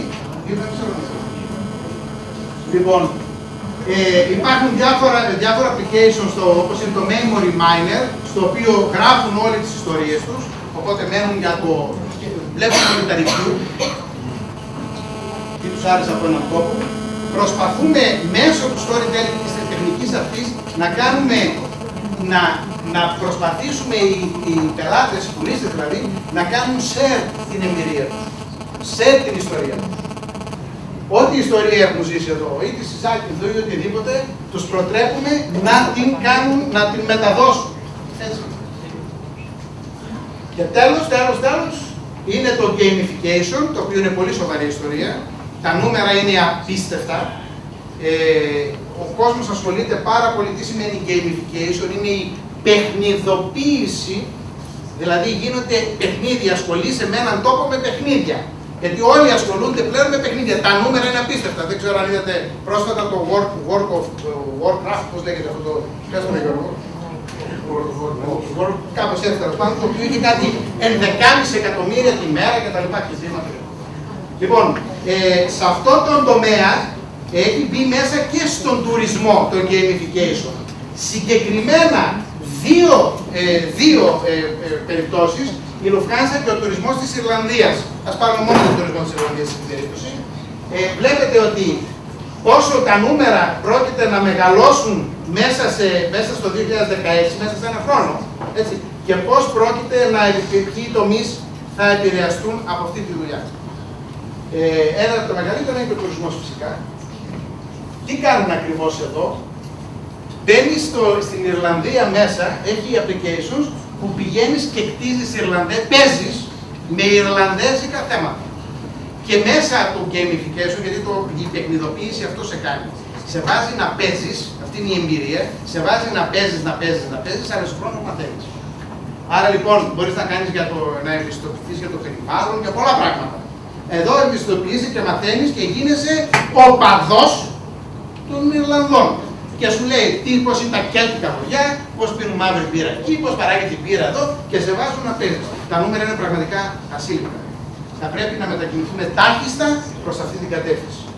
Έχουμε την ευκαιρία, διότι εμείς σαν χώρα δεν είμαστε τόσο της βιομηχανίας, αλλά είμαστε όμως του μυαλού, είμαστε όμως της δημιουργικότητας, είμαστε όμως της καινοτομίας, Έχουμε τα κομπιούτερ μπορεί να είναι παγκόσμια, δεν χρειάζεται δηλαδή να έχει τοποθεσία συγκεκριμένη, από παντού κάνει τα πάντα. Άρα λοιπόν έχουμε πολύ μεγάλο συγκριτικό πλεονέκτημα, αλλά παραμένουμε στο επίπεδο του ελαιολάδου. Πουλάμε χύμα για να το πάρει ο άλλος να το εκμεταλλευτεί. Λοιπόν, ακόμα και οι Φιλιππίνες δημιουργούν με τέτοιο τουρισμό και λέει be a fan ambassador. Ουσιαστικά λοιπόν, εμείς τώρα τι έχουμε, άμα σκεφτείτε τι έχουμε, να μην τα πούμε τώρα όλα, καταλαβαίνουμε ότι οι τρεις βασικοί άξονες στους οποίους θέλουμε να δημιουργήσουμε όλα αυτά που είπαμε είναι χωρική και θεματική διαφοροποίηση των τουριστικών πόρων, ανάπτυξη κοινής ταυτότητας τουριστικού προϊόντος, branding, ανάδειξη συγκριτικών πλεονεκτημάτων των προορισμών. Το τι έχουμε σε αγροτουρισμό, τι δεν έχουμε. Σε οικοτουρισμό, σε πολιτιστικό τουρισμό, δεν χρειάζεται να τα λέω, τα βλέπετε. Σε θαλάσσιο, σε αστικό συνεδριακό τουρισμό. Όλα αυτά λοιπόν, τι χρειάζεται, στρατηγική ανάλυση με το βασικό εργαλείο, και άλλα υπάρχουν, αλλά το βασικό είναι αυτό η SWOT ανάλυση, να δούμε τα δυνατά μας σημεία, τα αδύνατά μας σημεία και να παράξουμε στρατηγική.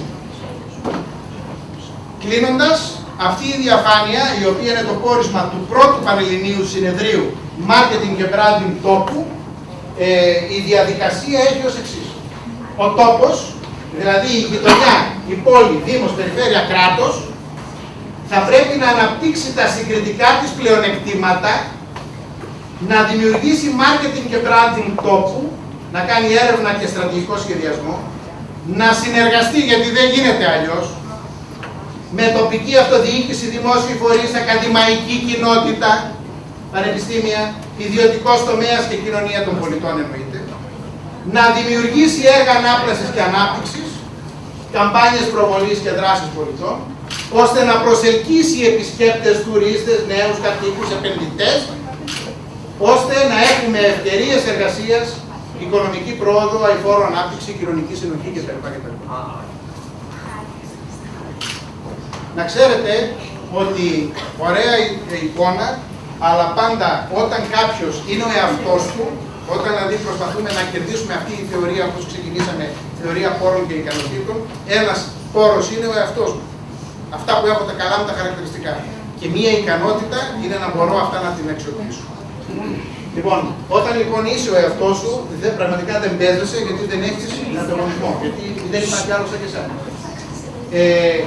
Για να ευλογήσουμε και λίγο τα γένεια μας, στο πανεπιστήμιο το οποίο δουλεύω στο New York College, ασχολούμαστε πολύ με αυτά τα πράγματα. Φοιτητές μας είναι εδώ μέσα και ασχολούνται με διπλωματικές εργασίες. Με όλο αυτό το θέμα, πρέπει τα πανεπιστήμια να βοηθήσουν σε αυτό το Σαν καλό blogger όμως, έχω και εγώ το blog μου, το οποίο σε αυτό θα με βρείτε, ό,τι θέλετε.